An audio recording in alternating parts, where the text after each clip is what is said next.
pretty. Come along. Hey, hey, garden gals and guys, it's Steph with Tiny's Garden Gardening here in Zone 5B in the Chicago suburbs, and I am labeling today planting Pandemonium. Pandemonium? Pantemonium. You know what I mean. Better yet, Plantemonium. Get it? Anyway, today is April 14th. We leave for vacation tomorrow that I'm reluctant to go on, but I'm kind of obligated as a family vacation. So it is what it is. I'm gonna make the best of it. We're gonna be gone for about 4 or 5 days, and I've got someone coming to babysit my seedlings, but the less they have to take care of, the better. I had a very, I don't want to say bad experience because my neighbor boy tried as hard as he could, but have my seedlings died. And I don't really want to do that again. So I'm trying to get as many cold hardy annuals as I can get in the ground today. So I'm going to give you an overview. I've placed everything where I'm going to put it. I'm going to tell you what it is. I'm going to tell you where I'm going to put it and why I'm putting it there. And then I'm going to turn the camera off and plant as hard as I can, and then I'll give you a tour after of what I got done. I've got about 6 hours, so I'm hoping to get hundreds of starts in the ground. My Lisianthus, all my cold hardy stuff, foxglove, campanula, burplurum, bells of Ireland, just everything, larkspur. The list continues, so I've got to get to work. Stay tuned. So let me go through and show you what I'm planting, and then I'll get to work. Say hi, Axel. Say hi to everybody. Okay, in the back here behind the anemone bed, I have got the rest of my snapdragons. I've also got some in the basement that are growing. They're too tiny to put out, but I'm gonna do all of those in here, and then if I have space, I'm going to plant my smaller Lisianthus on this half. The bed behind here is the rest of the Lisianthus. So all of these that are a little bigger will be in this bed. This is where I've had them planted last year as well, but I'm doing tighter spacing this year because I had a lot of gaps last year. I can't with her. Oh my gosh. And it'll help them hold each other up. I don't use netting or anything like that. This bed gets a lot of full sun, so I'm putting the bigger ones right here. This bed over here gets just a tiny bit more shade, but they should be fine. For your reference, these two beds back here both have tulips in there. These will be flipped to warm season annuals after the tulips are picked, either dahlias or zinnias. These two beds are not filled with the compost mixture yet, and I've got to find more trellises for all of my sweet peas, so those may not get planted today, which is okay. These trays aren't as difficult to water. You put some water in there, wait 5 minutes, and pour the rest out. That's pretty easy to do.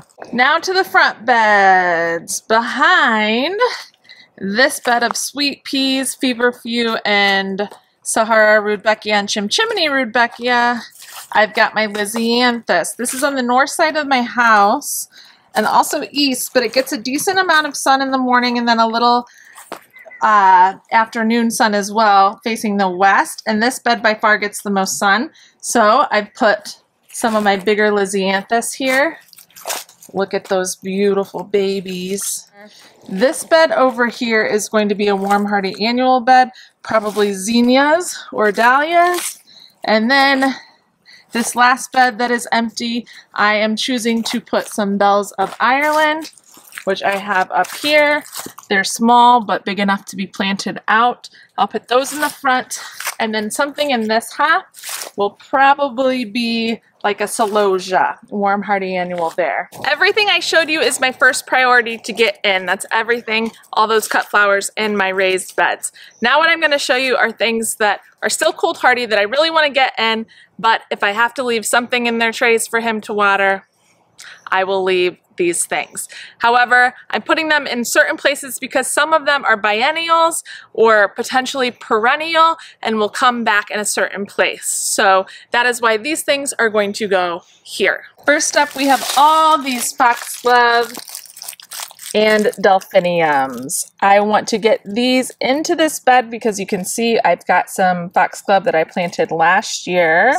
The bells of Ireland that you see in the end of that tray right there. Those will go up front with the other bells of Ireland as well. Delphiniums, if I can fit them in here, they're gonna come in here too, again, because I kind of want this to be like a perennial biennial space. Back in the small cut flower area, you can see my sweet peas that are back there. This is Campanula, Champion Lavender. That can take some shade. So what I've decided is I'm gonna plant it along the greenhouse on the side there in a line, because that part, as you can see, stays a little shady.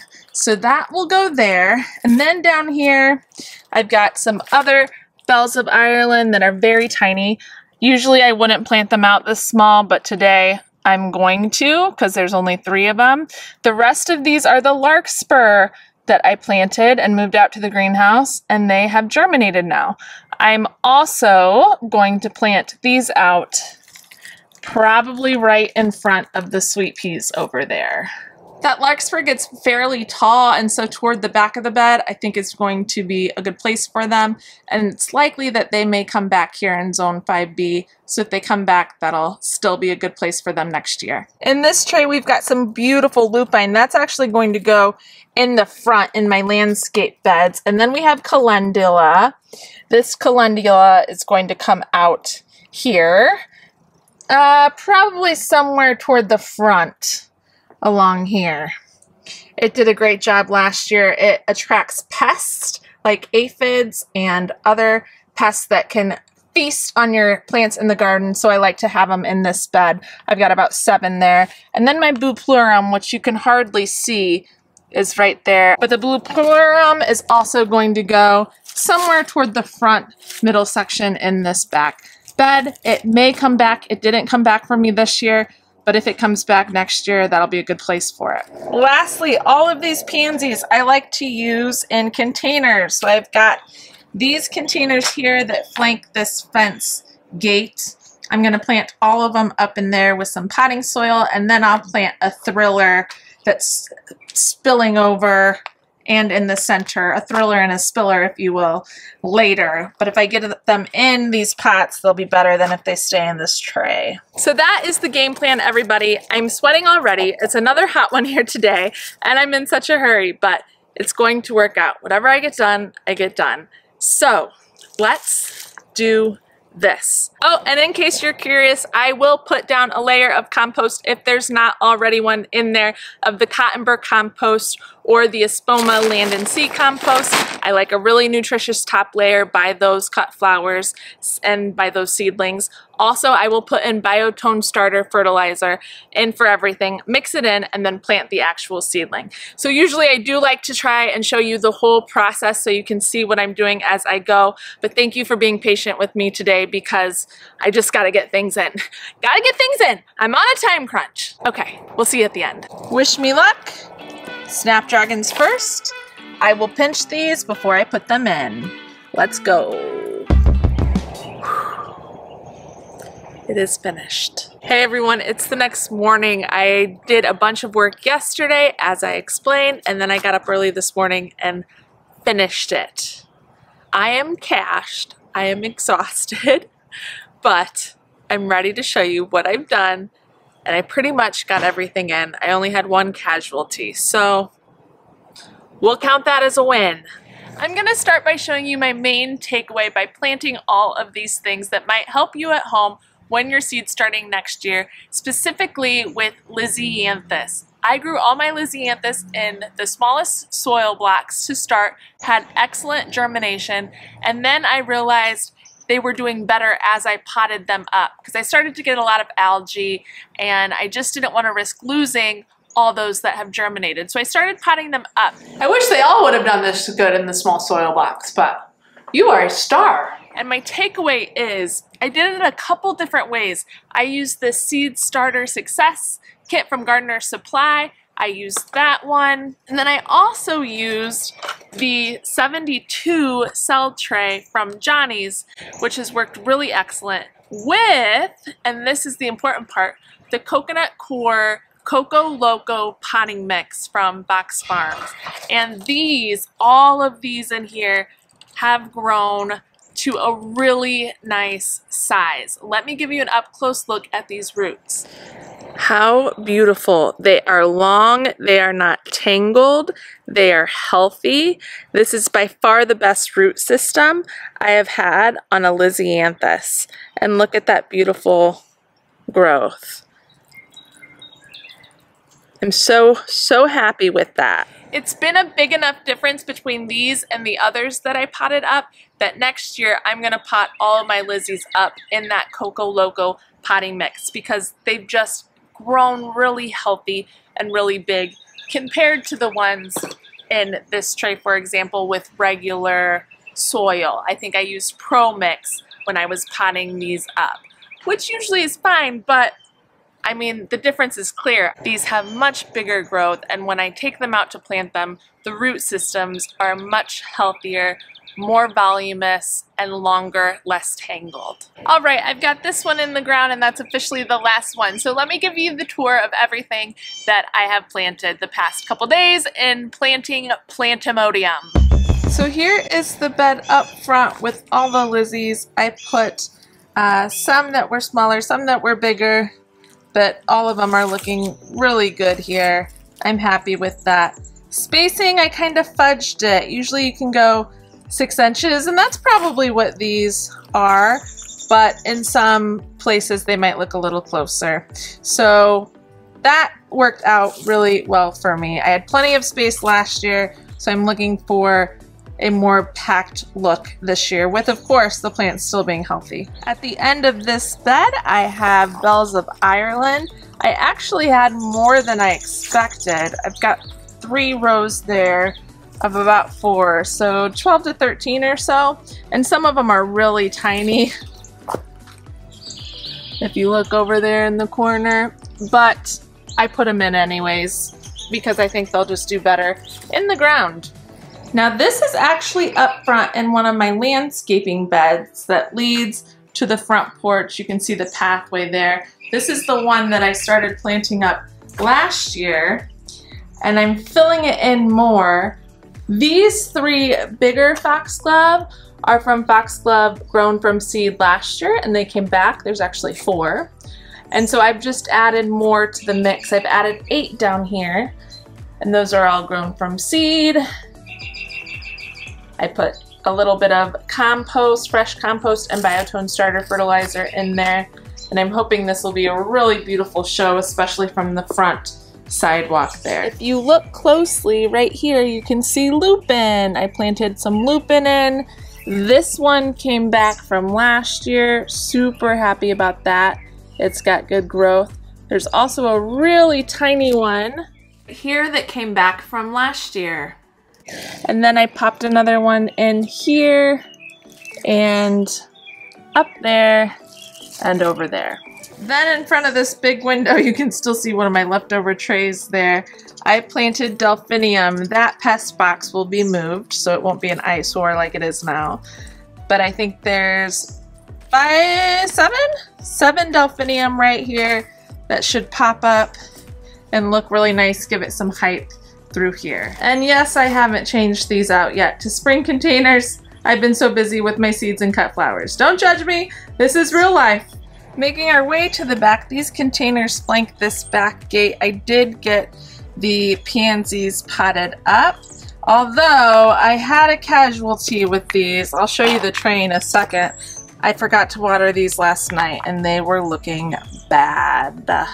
But once those put on growth and I add a bunch of flowers to these containers, that should be a really nice entryway there. Here's this tray, and to my surprise, they look better. They perked back up. I was just gonna toss them, but now I don't think so. One more thing for my baby seed sitter to water. And now in my tiny cut flower bed, and if you're new here, this is the one I started with 2 years ago, and it was gorgeous, packed with color. We have Zeolites calendula down in front. Like I said, this will be a good pest attractor, so I put them front and center. Very difficult to see, but I have Bupleurum planted here. It's a little bit far forward because it does get fairly tall. I don't even know if you can see these, they're so tiny. I would usually wait to plant them out a little bit more, but again, I think they're going to be better in the ground than out. Champion Lavender Campanula, all planted it along here. It gets some shade, but it does fine in partial shade, and these will get very, very tall. So it'll cover some of the greenhouse here. And in front of my sweet peas back here, those little green sprouts sticking up, I've got 2 rows of the Smoky Eyes Larkspur all the way down. Again, these are pretty tiny as well, but I'm just praying that they hold on till I get back. Snapdragons! I've got a bunch of different snapdragons in here. Costa Apricot, Madame Butterfly Red, Apple Blossom, Potomac Lavender, a bunch in here, and it goes all the way over here, and then I started in with some Lisianthus. Lisianthus down at the end, snaps all the way through, and these are pinched, most of them. Some of them I left unpinched for a little earlier bloom, but a lot of them are pinched like you can see here, and then 2 new branches will come on and give me more blooms. And then moving on over here, my other bed of Lisianthus, and look at these beauties. I put most of my big ones in here. This bed gets a lot of sun, just a little shade in the afternoon, but I think they'll be happy here. They were happy here last year, but again, I had a lot of space and I'm packing it in here so you can see what I did in this bed. Spacing wise, recommended spacing for Lisianthus is 6, as I've said before, but I think on some of these it's a little closer, and I'm fine with that, because they'll help hold each other up, and I don't use netting. So we'll see the difference in how they look in these beds this year compared to last year, but I just think this is such a beautiful sight. This is my favorite one so far. Love you, Lizzies! So my Plantemonium is coming to a close, and I'm very happy that it is, because it's a lot of work. I've spent the past 2 days really planting my heart out here, but I'm so happy that they're in the ground, because I think, as I've said a million times in this video, they'll be happier out in the ground than they will inside or under somebody else's care. And that's not putting shade on Ben. Ben, who's been in some of our videos, who helps us with a lot of things. I have faith that he'll do well, but plants like to be outside in their natural element. So I'm glad that I got them out and in the ground, tucked away. It's supposed to be another hot day here today, 79 I think, so I am going to run some water to them before I leave, and then also I will set my drip irrigation up to automatically water a couple times this week. I think we're having rain a couple days, so I'm not going to worry about those days, but I can do that with my system. It's the Hunter BTT irrigation system, and it works through our sprinklers, and I can automate it that way while I'm gone, which is a huge, huge plus. I gave Ben his tour of inside seedlings and how to take care of them, so fingers crossed everything works there, and now I'm off to Arizona for about 4 or 5 days. So say a little prayer for me that these babies do okay, and when I get back, we will fire it up again. If you're new here, please comment below and let me know what zone you're gardening in and your favorite thing to plant. I haven't done that question. Everybody, tell me your favorite thing to plant, because it is planting Plantemonium time, but a very exciting time, because all of these small things that are in the garden right now will come to a beautiful full fruition soon and be really jam-packed in the bed with tons of color, tons of foliage, and it just makes my heart sing. If you haven't subscribed, be sure to subscribe to my channel to follow along with all things garden. We'll see you in the next one, everybody. Happy planting. Happy Plantemonium. Bye.